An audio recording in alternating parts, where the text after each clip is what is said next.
Olá, boa tarde. O TN1 está no ar e você vai conferir as últimas notícias sobre o coronavírus no estado.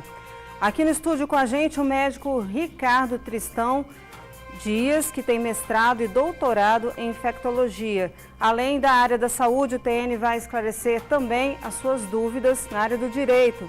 O advogado trabalhista Thiago Brito também está aqui com a gente e vai conversar sobre o benefício concedido pelo governo federal. E também tem os classificados do TN ajudando nossos amigos autônomos a ganhar uma renda extra, né? Bom, antes a gente vai conferir uma matéria que atualiza os números da Covid-19 aqui no estado. Já são 5 mortes e mais de 150 infectados.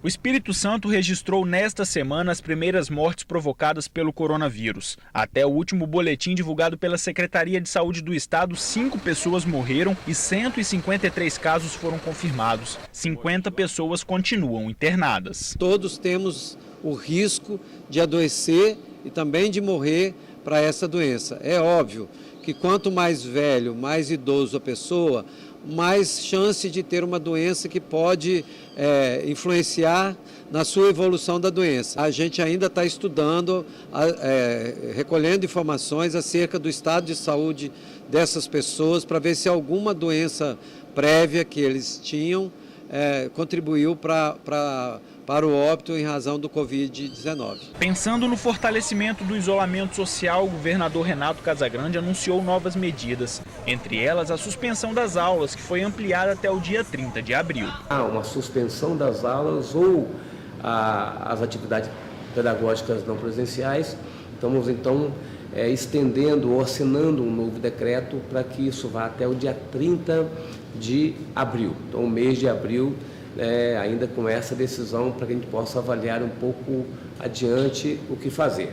Nós, aqui do Governo do Estado, nós lançaremos na terça-feira, junto à Secretaria de Educação, o nosso programa de atividades pedagógicas não presenciais. O Estado também anunciou que 88 mil cestas básicas serão distribuídas por mês para as famílias de alunos da rede estadual que estiverem ativas no cadastro único do governo federal. Tomamos uma decisão hoje que é mais abrangente para a gente entregar a cesta, que é a merenda escolar, para o aluno daquela família que está no cadastro único. Então, ao invés de ser 54 mil cestas, serão 88 mil cestas por mês para as famílias que estão cadastradas no cadastro único dos programas sociais do governo federal, que é o CAD único. A Secretaria de Saúde também publicou 3 editais para contratações emergenciais de 2 mil profissionais da área da saúde.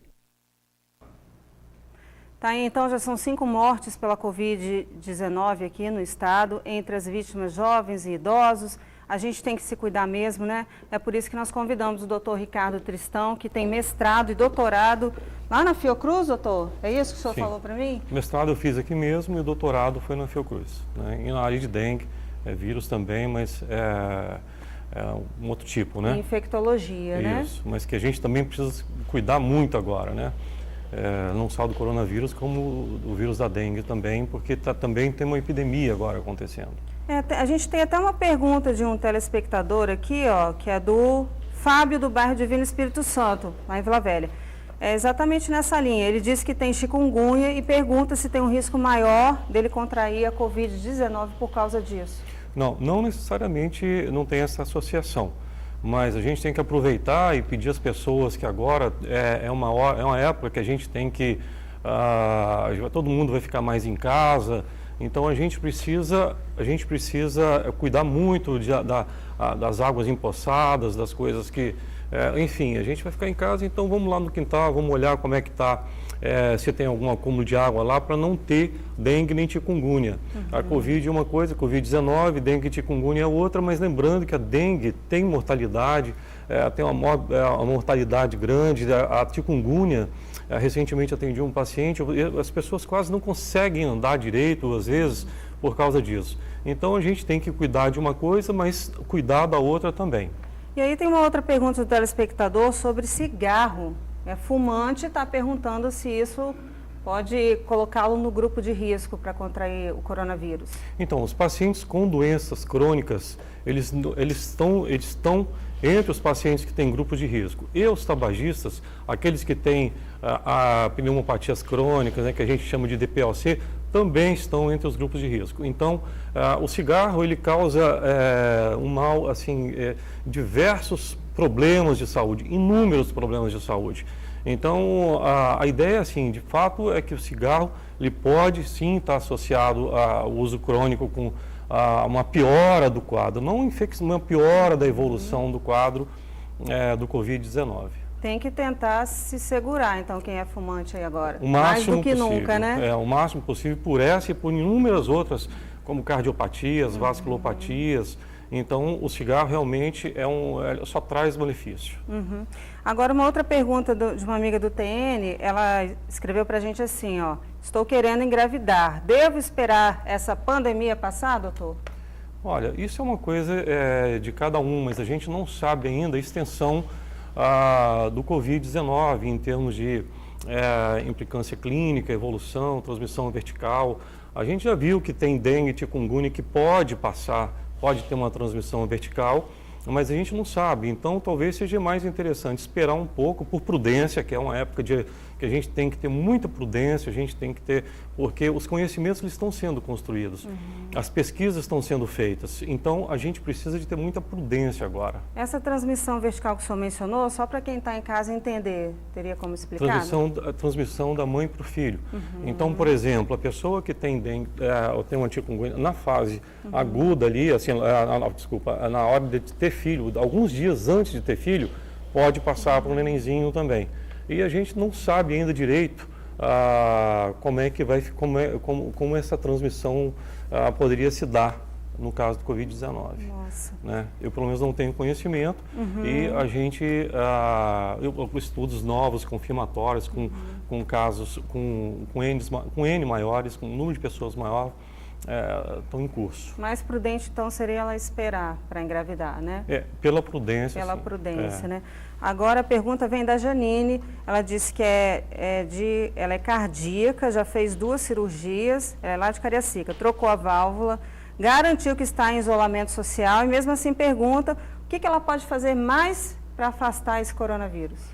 Olha, os cardiopatas também são um grupo de risco. Então, é muito cuidado na hora desse isolamento aí, tem que ser feito com muito critério e, às vezes, vai uma pessoa que vai visitar, então, evitar realmente um contato social de maneira geral. Então, todo mundo hoje deve ficar em isolamento, né? Assim, de maneira geral, o isolamento, quanto menos mobilidade, quanto menor for a mobilidade das pessoas, melhor vai ser no impacto nessa epidemia. Ou seja, a gente vai ter um impacto mais positivo na epidemia, quanto menos a gente se movimentar. Né? Especialmente os pacientes com grupo que estão dentro do grupo de risco, na qual os cardiopatas fazem parte. O senhor citou grupo de risco, a gente já viu aqui no estado, né, que 3 jovens, né, abaixo de 60 anos faleceram pela Covid-19. Então chegou uma pergunta para a gente também, o que os jovens podem fazer? Por exemplo, tem alguém em casa que é jovem, mas que está obeso. Há esse tempo ainda de se preparar para não entrar no grupo de risco? Olha, depende da comorbidade, né? Tem comorbidades que a gente vai conseguir alterar, por exemplo, se o cigarro a pessoa pode parar agora, mas tem tem outras comorbidades como cardiopatias, nefropatias, a própria obesidade que vão demandar um pouco mais de tempo, né? Então, essas pessoas, volto a falar, essas pessoas com comorbidade, elas têm que ter um reforço muito grande na questão do isolamento, pelo fato de elas terem uma vulnerabilidade maior em termos de evolução clínica. Apesar da gente ter visto que os jovens, tem muitos casos de pessoas jovens tendo, inclusive com evolução muito ruim, evoluindo para o óbito, a gente viu casos de pessoas com 12, 16 anos evoluindo para o óbito, ainda a gente sabe que as pessoas acima de 60 anos e pessoas com comorbidades são as pessoas mais vulneráveis em termos de evolução ruim do vírus. A gente vai dar uma pausa aqui na entrevista, porque lá em Cariacica foram colocadas pias com água e sabão nas feiras livres, é isso mesmo, mais uma forma, né, de se prevenir contra o coronavírus. Vamos ver. Uma pia portátil foi instalada na feira. Água, sabão e papel toalha descartável. Em épocas de pandemia do coronavírus, essa é a arma mais eficiente contra a contaminação. A ideia é permitir que os clientes das feiras livres se protejam contra o vírus. Nós adotamos essa pia justamente para trazer a educação da higiene, do lavar as mãos, quando entrar, quando sair, para poder ter uma higienização melhor nesse momento de crise. O objetivo da instalação do equipamento é que aqui o perigo maior não é nem o contágio pelas vias aéreas. O risco é o contágio pelo tato. Afinal, na escolha dos alimentos, o toque das mãos ocorre por diversas vezes. Equipamentos iguais a este aqui vão ser colocados nas entradas das feiras, nas entradas principais. E vai servir para que o cliente da feira, ao chegar ou ao sair, possa higienizar as mãos. São 50 litros de água que, como vocês já viram, olha, água aqui, ó, água, sabão, papel, para que as pessoas tenham cultura de higienizar as mãos e assim evitar contágios não apenas do coronavírus, como de outras doenças também.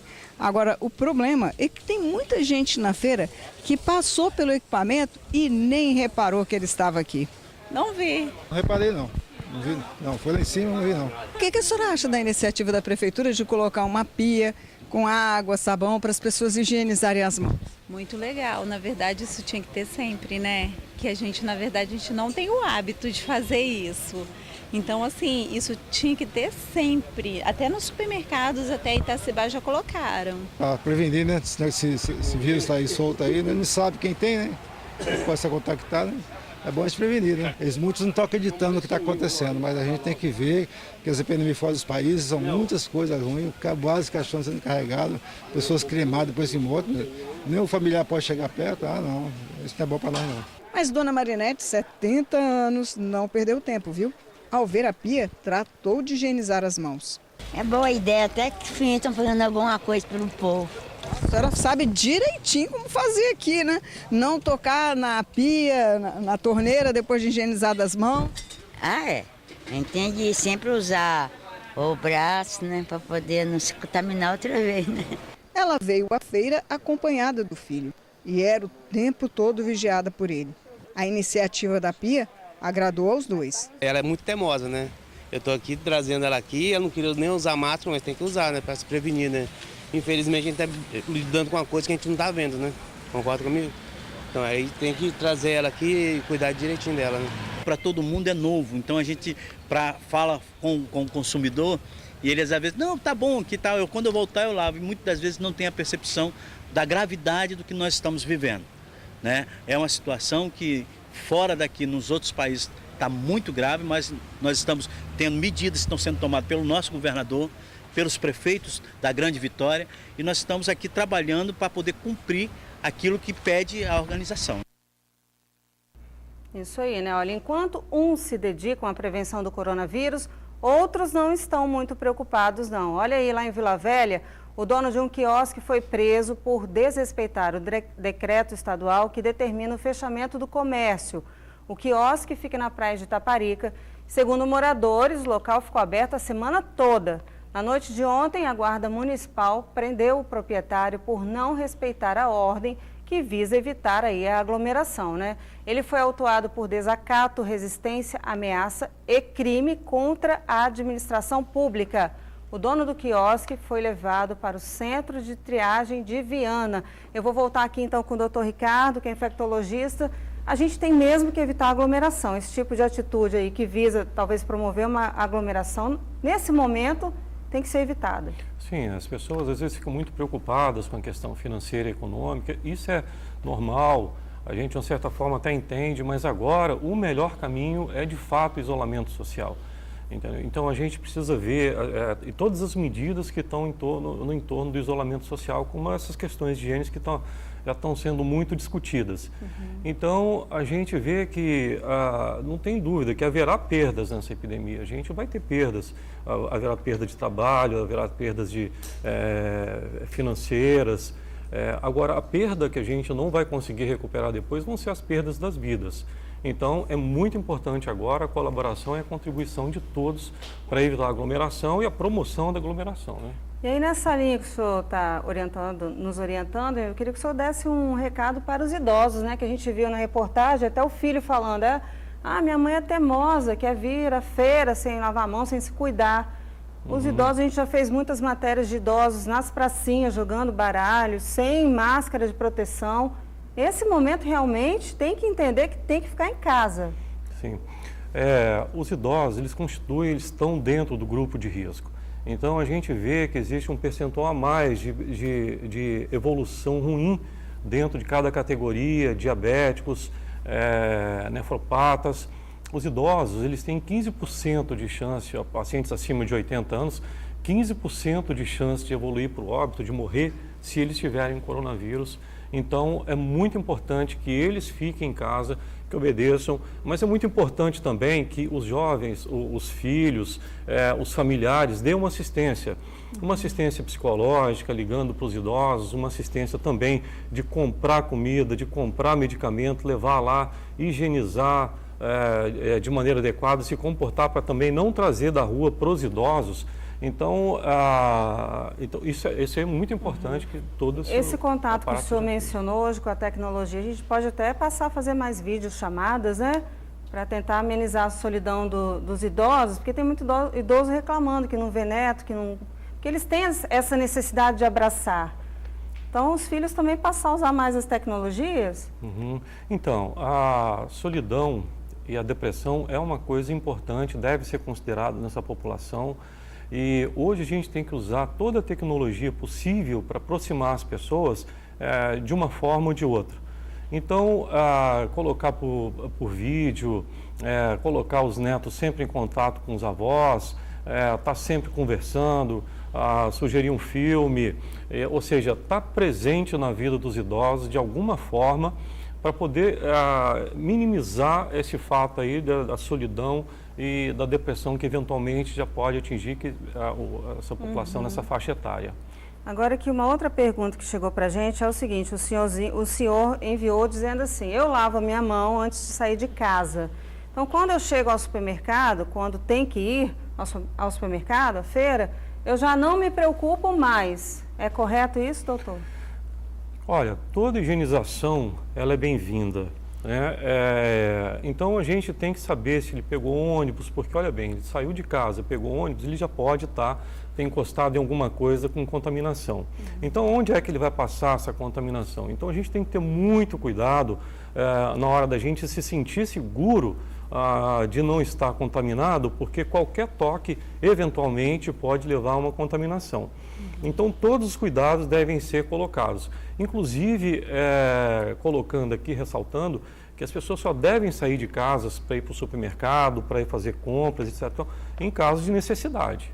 Fora isso, fique em casa para poder se proteger e proteger outras pessoas, porque como a gente já sabe, 80% é assintomática, não é porque a pessoa não está sentindo, assintomático, que a gente chama de poucos sintomas, oligossintomática, então não é porque ela não está sentindo nada que ela não vai transmitir. Daí essa orientação do máximo de menor mobilidade social possível. Doutor Ricardo, eu vou dar uma pausa com o senhor, né, na área da saúde. Agora nós vamos para o direito. Está aqui o doutor Tiago Brito, que é advogado especialista na área trabalhista. Nós vamos falar desse auxílio, né, doutor Tiago, que o governo federal está concedendo para as pessoas que já estão passando aperto, perderam os trabalhos. O que é esse auxílio? Explica para a gente tão rapidamente. Então, Marcele, esse auxílio, primeiramente a gente tem que falar que essa semana está sendo uma semana muito importante para o direito do trabalho como um todo e para os trabalhadores. O governo, nessa semana, publicou uma série de medidas tentando evitar, ou pelo menos minimizar ao máximo, a perda de empregos e renda, de modo geral. Esse auxílio do governo é um auxílio que é direcionado especificamente para aquelas pessoas que não têm vínculo empregatício, ou seja, que não têm uma relação de emprego efetivamente, mas que trabalham, né, da forma informal, de forma informal, até mesmo microempreendedor, né, que nesse momento está sendo afetado porque não está podendo obter a renda que, em tese, ele obteria se efetivamente estivesse trabalhando. Qual que vai ser o valor a ser pago? Porque tem... Isso está sendo falado, mas tem gente que ainda não entendeu, né? R$600, R$1.200, como é que vai ser pago esse valor? O valor desse auxílio, que a gente chama de auxílio emergencial, é de R$600, né? É de R$600. Podendo dentro da mesma família, 2 pessoas a terem esse benefício, tá certo? A questão dos R$ 1.200 é uma peculiaridade para aquela mulher, chefe de família, que não tem um esposo, que não tem um marido. Neste caso, excepcionalmente, ela poderá ter uma bolsa de R$ 1.200. Agora eu queria que o senhor repetisse quem é que pode e quem não pode. Porque tem grupos aí que talvez estão até entre as regras, mas por algum detalhe não vai poder receber. Então, via de regra, é todo microempreendedor, né? Microempreendedor individual, aqueles trabalhadores informais, os autônomos, que eventualmente tiverem renda pessoal na família de até meio salário mínimo e, no máximo, de 3 salários mínimos. Como é que a pessoa vai provar isso, né? Porque tem muita gente na informalidade. Sim. A questão da comprovação, primeiro nós temos um cadastro único do governo, então já existe um cadastro único do governo em que essas pessoas já são declaradas hipossuficientes, ou seja, baixa renda, então essas pessoas automaticamente já se enquadrariam nessa situação, mas tem também a possibilidade da autodeclaração de hipossuficiência, mas isso o governo ainda vai normatizar como serão essas regras. E já tem uma data para a pessoa começar a receber? Então, quem já está no cadastro, a previsão do governo é que até o dia 10 de abril começar a pagar. E quem não está ainda cadastrado, isso a partir do dia 16 de abril, que em tese vai começar a ser pago pelo governo. Eu vou fazer uma pergunta aqui para a gente encerrar esse bloco, que o senhor vai voltar de um telespectador que disse assim, ó, eu sou músico, mas não tenho carteira profissional de músico. Tenho direito? Sim, é um trabalhador informal. Todo trabalhador informal, ele vai se enquadrar dentro desse contexto, desde que, repetindo, ele seja maior de 18 anos, isso também é importante, né? Então tem que ser maior de 18 anos, e ele vai ter que comprovar que ele se enquadra nesse perfil. Ou que a família dele tem uma renda pessoal, né, per capita, de meio salário mínimo, que hoje está em R$ 522,50, né, R$ 522,50, ou a renda familiar, no máximo de 3 salários, que dá R$ 3.135. Então tá jóia. A gente vai dar uma pausa aqui com o doutor Tiago. Daqui a pouco a gente volta com o doutor Ricardo e doutor Tiago. A gente está falando do coronavírus, questões sobre a saúde, sobre o direito dos trabalhadores. E a gente vai fazer essa pausa, mas antes tem aí um classificados do TN para ajudar a galera aí, né, a se movimentar nessa pandemia. Roda aí.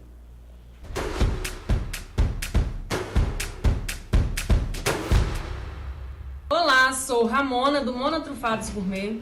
Eu faço bolo no pote, cone trufado, doces gourmet. Hoje em especial temos essa encomenda, que é um bolo de Kit Kat, uma palha italiana na casquinha, temos brigadeiros e um cone trufado. Meu número é 998955603. Meu Instagram é Ramona Lemos. Quem quiser contratar os meus serviços, eu vou deixar aqui no link, na descrição o meu número e o Instagram. Ok? Obrigada.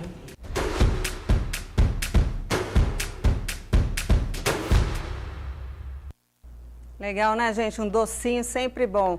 Se você também é autônomo, precisa de uma ajuda para vender seus produtos nessa pandemia, é só mandar um vídeo, sabe de quantos? Até 50 segundos. Manda aí para o nosso WhatsApp, anota aí, ó, 997922530. 997922530. A gente vai para um rápido intervalo. Na volta a gente vai conversar mais com o doutor Ricardo e com o doutor Tiago, que vão responder mais dúvidas dos amigos do TN. É rapidinho. Estamos de volta, já voltamos com o médico infectologista e o advogado trabalhista que estão aqui no estúdio tirando as dúvidas dos nossos amigos do TN.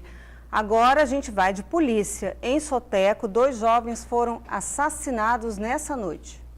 As 2 vítimas foram mortas a tiros quando estavam no bairro de Soteco, em Vila Velha. O crime aconteceu por volta das 10 horas de sábado. As vítimas estariam andando na rua quando foram abordadas. Para a família, a ficha ainda não caiu.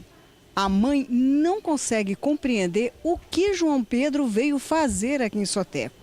Isso porque a barbearia onde ele trabalha é em Ilha das Flores, aqui no município mesmo. Mas só que ele estava morando com a irmã em Viana. Uma das vítimas foi atingida por 4 tiros, que acertaram a cabeça, o braço e a mão. A outra vítima tinha 12 perfurações, que atingiram principalmente o abdômen e as costas. Os jovens, Jonatas Spini de Souza, 23 anos, trabalhava em uma fábrica de tecido como cortador. E o outro é João Pedro Fagundes de Souza, de 19 anos. Ele trabalhava como barbeiro na Ilha das Flores. A polícia investiga o caso e quem tiver alguma informação deve ligar para o Disque Denúncia 181. Vamos voltar agora com o advogado Tiago Brito, que é especialista em direito do trabalho. Ele está falando sobre o auxílio que o governo vai conceder para ajudar os trabalhadores nesse momento tão difícil, né? Doutor Tiago, é uma pergunta que muitos fazem. Muitos trabalhadores estão tendo redução salarial. Continuam recebendo parte do salário, mas uma redução. Esses trabalhadores também vão entrar nesse benefício do governo? Então, isso aí é uma outra situação que existe, a possibilidade das empresas reduzirem a jornada de trabalho proporcionalmente ao salário desse trabalhador, podendo ser de 25%, 50% ou 70%. Se houver essa redução salarial, o governo ficará responsável por pagar o equivalente em relação ao que a pessoa deveria receber de seguro-desemprego. Ou seja, seria uma complementação dada pelo governo. Então, vamos supor que o trabalhador ele tivesse uma redução, né, de 50% do salário, esse 50% seria complementado pelo governo, mas não em cima da remuneração dele, e sim em relação ao que ele receberia eventualmente por um seguro-desemprego. Como é que o trabalhador vai saber que porcentagem é essa? Então, é um cálculo até muito complexo, né, para a gente saber. Então, por exemplo, vou dar um exemplo aqui do trabalhador que recebe R$ 1.500 de salário. Um trabalhador que recebe R$ 1.500 hoje de salário, o seguro-desemprego dele hoje seria de R$ 1.200.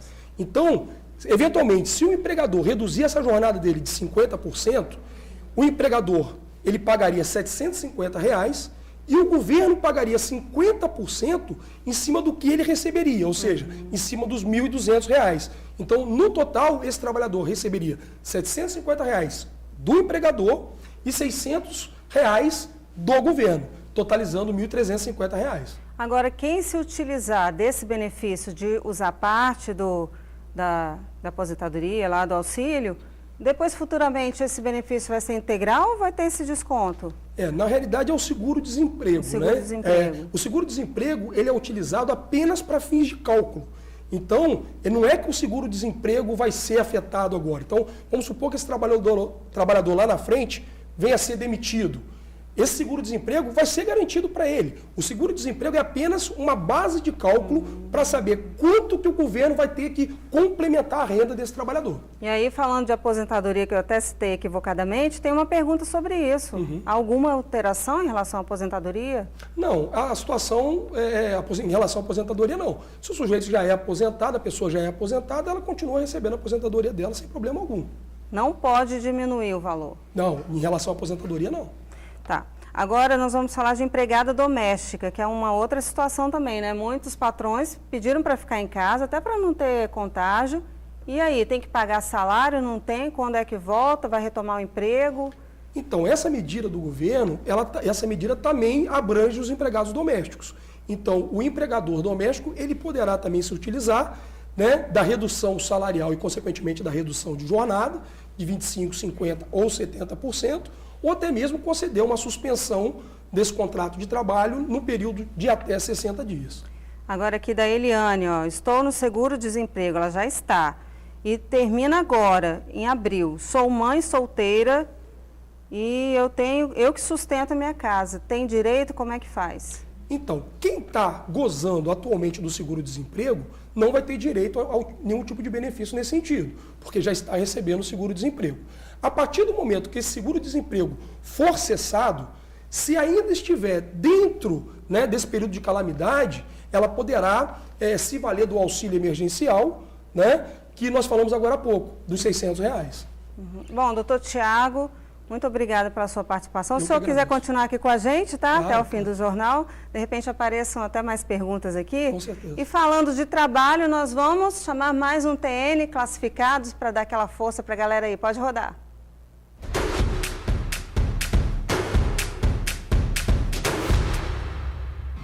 aí, pessoal do TN, meu nome é Tayana, sou de Guarapari, tenho um delivery de açaí, trabalho em casa, tenho 2 ajudantes aqui, ó. Nosso produto é sem corante, fazemos entrega. Nosso telefone é 997 80 2438, para quem tiver interesse, só chamar no WhatsApp, todo dia tem promoção, tá bom? Só chamar lá no WhatsApp que a gente manda as promoções diárias e nossas vantagens. Isso aí. Agora a gente vai falar da previsão do tempo. Ontem muita gente registrou, ficou assustada com a quantidade de raios aqui na Grande Vitória. Choveu também no interior e a previsão é de chuva. Vamos ver. Depois da sensação térmica passar dos 40 graus durante o dia, a sexta-feira terminou com a chegada de uma frente fria no estado. Um temporal se formou com fortes ventos, raios e trovões.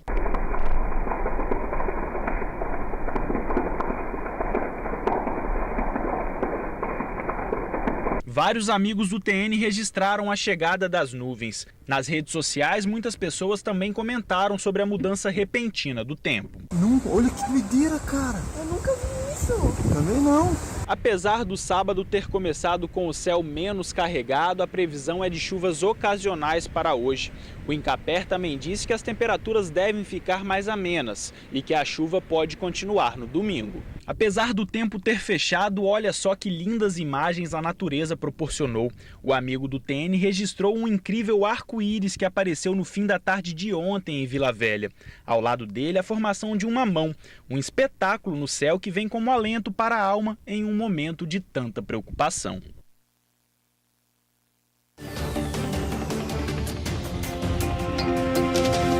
Hoje é sábado, 4 de abril. Vamos conferir juntos o que é destaque no Jornal A Tribuna. Cadastro para receber até R$ 1.200 vai ser feito por aplicativo no celular. Na foto principal, diversão com aulas de dança e família na cozinha. Novas vítimas do coronavírus tinham 29, 36 e 80 anos. Preços de alimentos e material de limpeza disparam e supermercados culpam fábricas. Médico não abandona seu paciente, diz ministro da Saúde.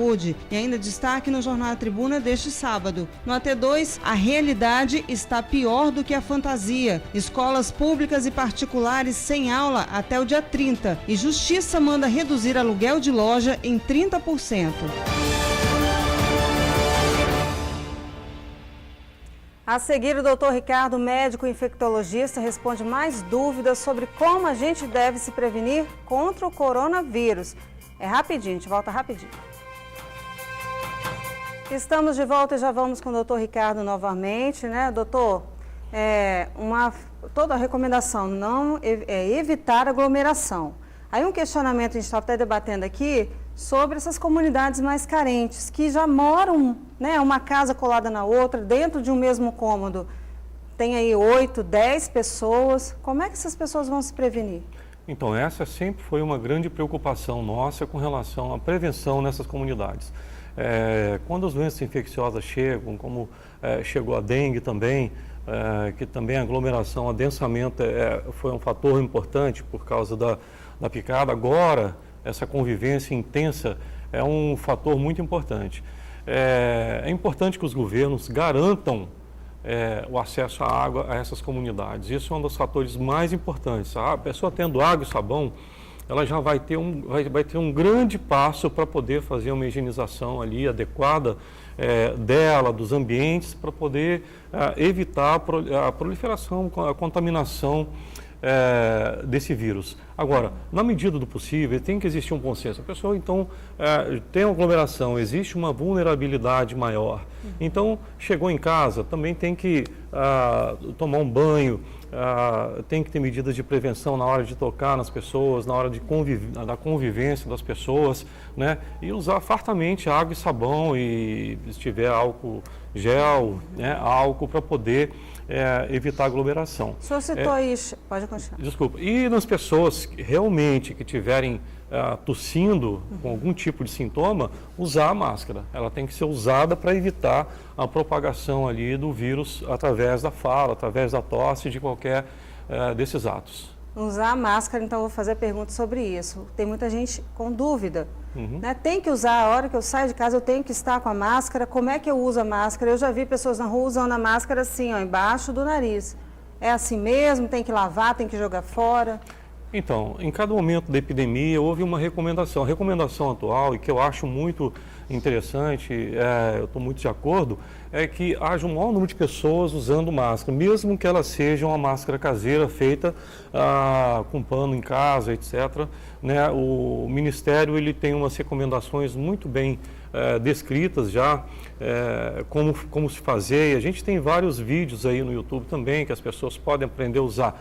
O objetivo é evitar o máximo possível a propagação do vírus no meio, na comunidade. Então, a gente fazendo isso, a gente já vai ter um avanço muito grande, imaginando que um grande percentual de pessoas possam estar assintomáticas e mesmo assim transmitir o vírus.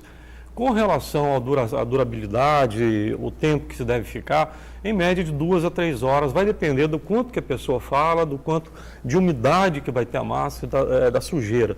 E aquela máscara de pano que foi feita, que ela realmente ela tem que proteger não só a boca, mas também como proteger o nariz, e ser colocada de maneira adequada, e evitar depois, e colocar de maneira adequada quer dizer fazer a higienização muito boa antes de pegar na máscara, colocar e depois não ficar mexendo para não levar a mão em algum lugar contaminado e depois levar no olho. Então, essas maneiras tem que ser de maneira adequada para que ela tenha eficiência. Depois, quando ela estiver suja, aí tem as recomendações, que é pegar aquela máscara de pano e colocar numa água com água sanitária, 2 colheres de água sanitária e 1 litro de água, deixa lá meia hora e depois de meia hora a pessoa pode lavar com água e sabão, passar e depois usar no outro dia, né? Então, as pessoas que vão ficar muito tempo fora, é aconselhável levar mais de uma máscara, dependendo do tempo que a pessoa vai ficar fora. Legal. O doutor Tiago, advogado, também tem uma pergunta, né, doutor? Pode fazer. Sim, a gente ouve falar muito, né, que a vitamina D é bom para combater ou até mesmo prevenir a contaminação do Covid-19. Eu gostaria de saber se isso realmente é verdade, né? Se a vitamina D ajuda a prevenir a eventual contágio. Não tem nenhuma evidência assim, forte que ela ajude a prevenir o contágio. Mas a vitamina D ela vem ganhando não só... inicialmente ela é uma vitamina muito boa, é responsável pela absorção de cálcio, então inicialmente ela era uma vitamina muito importante para a pessoa não desenvolver osteoporose e algumas outras doenças que na criança a gente chama de raquitismo e etc e tal. Depois outras funções do ponto de vista cardiovascular, imunológico foram sendo descobertas, mas não é interessante a pessoa... Portanto, o nível de vitamina seria uma coisa interessante de se manter. Mas não precisa necessariamente a pessoa comprar, porque a pessoa pegando 10 minutos de sol por dia, 10 a 15 minutos de sol por dia, nesse horário aí de 10 da manhã até 2 da tarde, mais ou menos, ela teria já um bom aporte de vitamina D, que seria em torno aí de 5, 10 mil unidades aí por dia. Mas como é que vai tomar sol, doutor? Não pode... Boa pergunta. Sempre não devemos sair, mas sempre em algum lugar da casa a gente pode achar algum lugar onde bata sol. Então não é muito tempo, a gente está falando de 10 a 15 minutos, sem ficar vermelho, com alguma área exposta não precisa seria ser o o corpo suficiente. todo no sol. Quanto mais exposto tiver o corpo, melhor é para absorção, né? Agora, isso aí já seria o suficiente para a pessoa já fazer como diz assim, uma reposição, um ajuste adequado para a vitamina D para a maioria das pessoas. É claro que tem algumas pessoas que vão ter particularidades que vão precisar de fazer um outro procedimento, mas isso aí são as exceções que aí fica a critério do paciente e o clínico dele. Felizmente, nosso tempo, né, já se esgotou, mas uma última pergunta que eu queria que o senhor alertasse, até para a gente, que a gente precisa trabalhar, sai de casa, né, doutor Tiago também, que é advogado, que a advocacia não para. Quando eu chego em casa, eu tenho que borrifar álcool no meu sapato, deixar do lado de fora, a roupa, o que eu faço? Eu jogo dentro de um balde com água e sabão? Tem que fazer isso? Então, a gente não sabe hoje o que na verdade vai ser o adequado ou o excesso. Mas a gente está vivendo uma epidemia. E como a gente está vivendo a epidemia, Eu acho boas práticas a gente deixar o sapato do lado de fora, deixar a calça ou a camisa pendurada dentro em algum lugar separado para não entrar. E no outro dia, sim, você poderia usar, teoricamente, se ela não tiver nenhum tipo de sujeira, contaminação, respingos visíveis, etc. e tal. Então, eu acho que toda precaução agora é importante. No final, a gente vai saber, foi excesso, não foi? A gente não sabe. O fato é que a gente tem uma epidemia aí, está aumentando, está se alastrando a epidemia e o número de mortes está cada dia elevando mais no Brasil e em todo o mundo. Tem uma última pergunta aqui sobre os velórios de quem morreu pela Covid-19. Por que está se adotando esse protocolo agora lá? Então, é por uma questão de biossegurança, ou seja, para não contaminar uma pessoa que está lá e evitar aglomeração.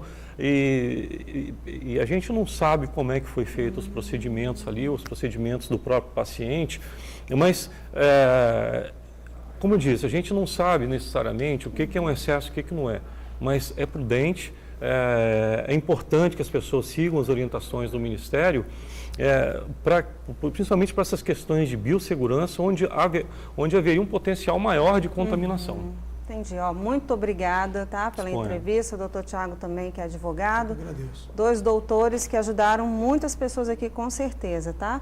E numa próxima oportunidade, nós convidaremos, com certeza. Estou à disposição. Isso aí. Tá. Nós vamos agora chamar mais um TN Classificados. Tem muita gente precisando aí, né? E o nosso apoio, o doutor Tiago aqui até elogiou, o doutor Ricardo também. Então vamos assistir mais um TN Classificados. Roda aí.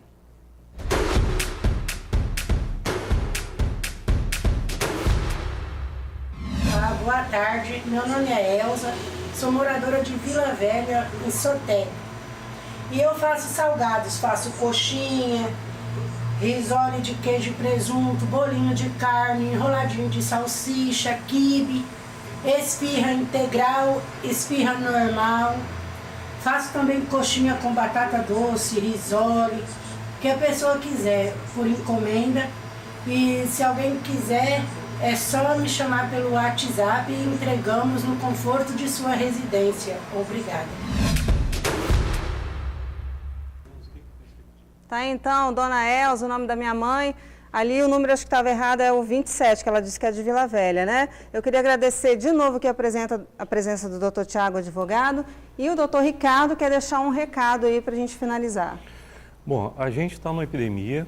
A gente tem várias dúvidas sobre essa epidemia, sobre o Covid, esse novo coronavírus aí que causa essa doença, a Covid-19. Mas a gente tem uma certeza hoje que o isolamento e as boas práticas, elas sim funcionam. E existe uma estimativa que na Europa, já com essas medidas de pouca mobilização, a gente tem salvado mais de 60 mil vidas.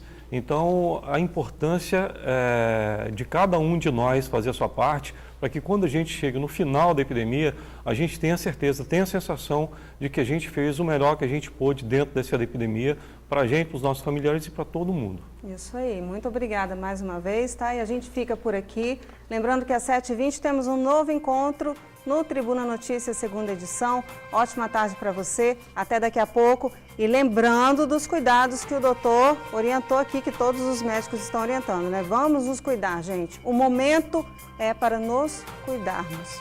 Boa tarde para você, até mais.